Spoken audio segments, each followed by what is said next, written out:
The next step is to go into our cost of living, and we will start with rent and renter's insurance, and then we'll get into some utilities. So the first thing you need to think about is, are you going to live at home with your family, live in an apartment or house alone by yourself, or live in an apartment or house with roommates? You will go to one of these three options, A, B, or C, depending on which one you want to actually do. 5A, option 1, if you're planning to live at home or with relatives, estimate how much they're going to charge you per month. Or you can literally ask if you're going to plan to continue living with the people you're living with now.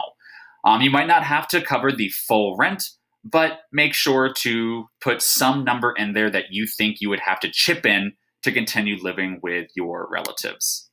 So if you're doing option A, type in whatever you think is going to make sense here. And then over here, you would need to type living at home with family. Type in your option, okay? If you chose option B, to rent to live in an apartment or house by yourself, you're going to have to completely handle the monthly rent.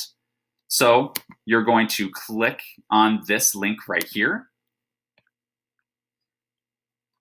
And I'm going to make sure that that is in your budget workbook. Click here if you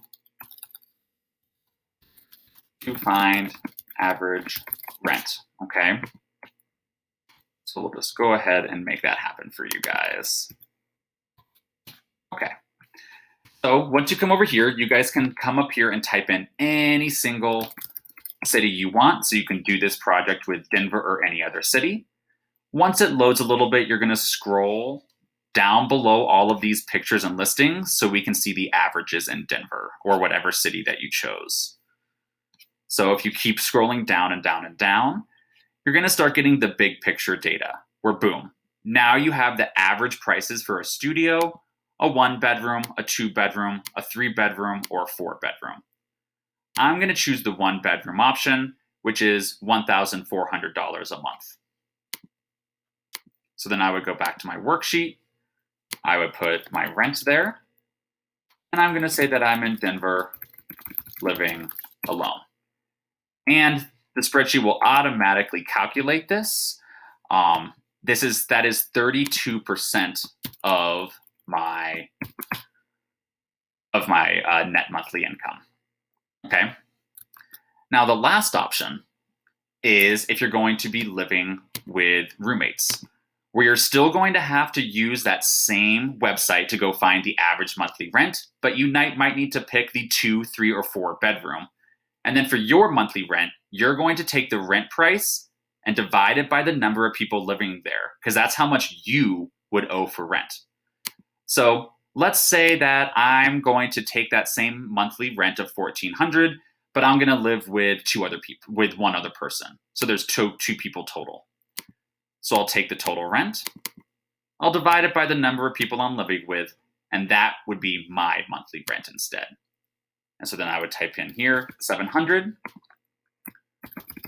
living in Denver with one other person. So make sure to type in what you chose, either living at home, living alone, or living with other people. And right there, like I said, is that link to find the average rent, so you can use this with any city. I'm going to keep the rest of my budget with the living alone example.